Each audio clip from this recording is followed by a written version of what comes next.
Hey everyone, we are up to book 68, The Middle School Gets Married, with the subtitle, Wedding Bells in Sweet Valley.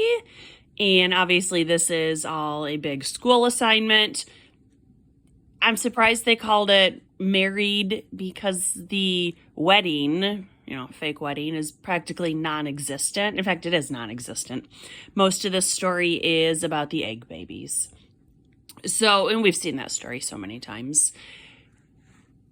This one was not very good. I get the impression it was supposed to be kind of a funny, jokey book. And I generally like those, but this one just didn't really work for me.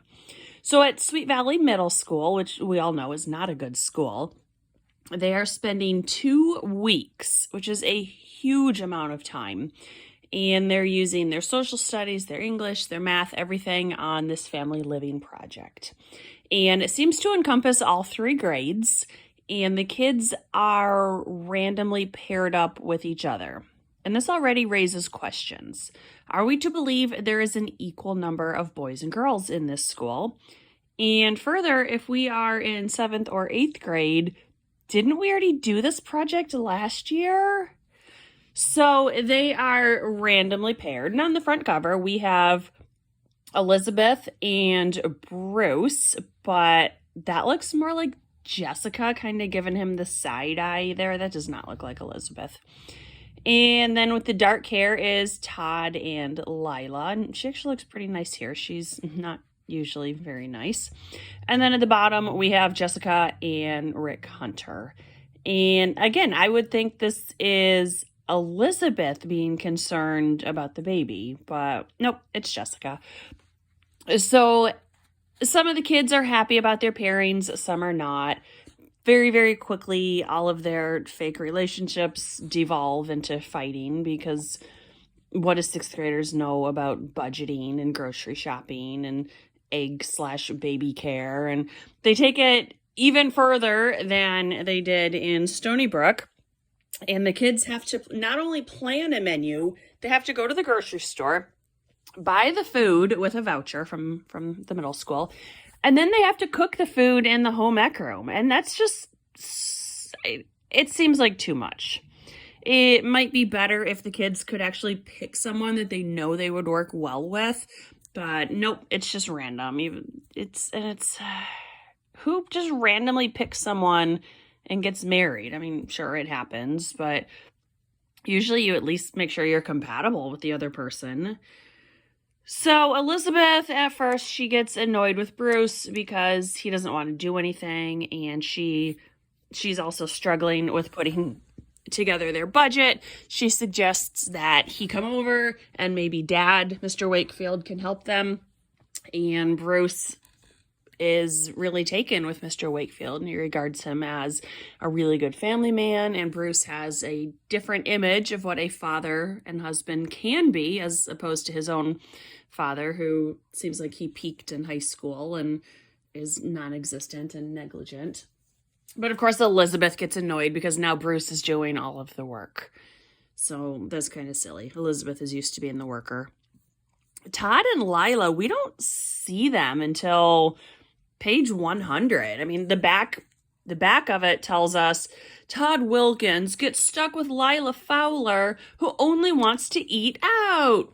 And that doesn't really happen in this book. And Lila does confirm that she is a trust fund baby. I think we all kind of knew that was coming, but she does confirm that that is true.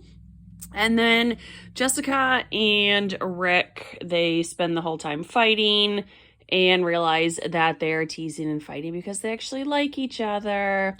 And of course, they wind up cracking and crushing their egg baby about 4 times. So that's kind of silly as well.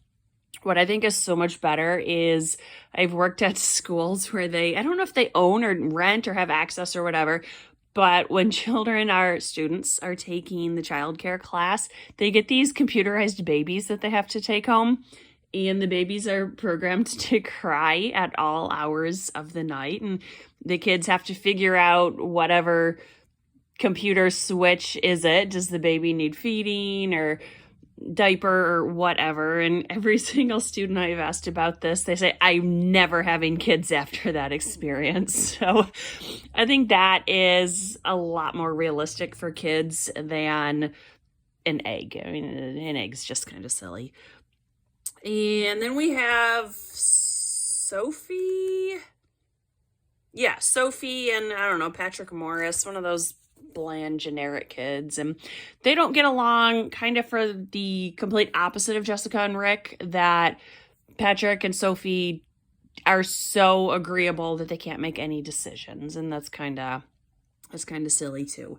And the very, very small subplot is that Sarah's dad and Sophia's mom are finally engaged, which I honestly thought they were married a long time ago. And kind of the only funny thing here is on page 116, where Sophia is just in a bad mood, and she says, Sophia's voice rose in frustration, but eventually you have to be yourself, and he has to be himself.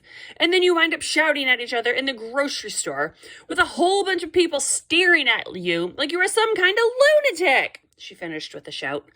Mrs. Rizzo stared at her daughter in bewilderment. What in the world are you talking about? I'm talking about marriage. Take it from me, Mama. It's a bad idea. I should know. I've been married for 2 whole weeks. So I thought that was kind of funny. But then the end of the book made me angry. And if I was in middle school and I had spent 2 weeks on this, I would have been absolutely furious. So this home living project has all sorts of components. It has budgeting. It has assignment of chores, it has childcare, it has reflections. It is a major project. And the kids are getting stressed about it because it's asking them to do things that they don't have the skills or the knowledge to do. And finally, someone gets really mad and tells the teacher, this is impossible. We cannot do this. And the teacher says, oh, give me your attention. Does anyone else feel this way? And of course they all do. They don't have the maturity or the life skills for this. And he says, well, then you've learned your lesson and you all get A's. I would have been so mad to have spent 2 weeks doing work that I am not capable of doing, only to be told that it was all a joke. And the entire thing was just to teach me that being an adult is a little challenging. And it's like, yes and no. Yes, your problems get bigger with age, but so do your skills and your coping mechanisms. So I know it was kind of meant to be a joke ending. It made me angry, to be honest.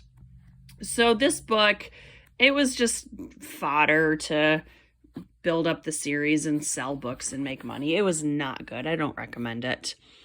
The next one is, and this is really weird too. So it says 135. What is Cammie Adams trying to hide? And this was all 135 was about her. Find out in Sweet Valley Twins and Friends. Number 69. Won't someone help Anna? Who's Anna? The lead up was all about Cammie. I don't know Anna. This series is basically off the rails at this point. It's, I don't know.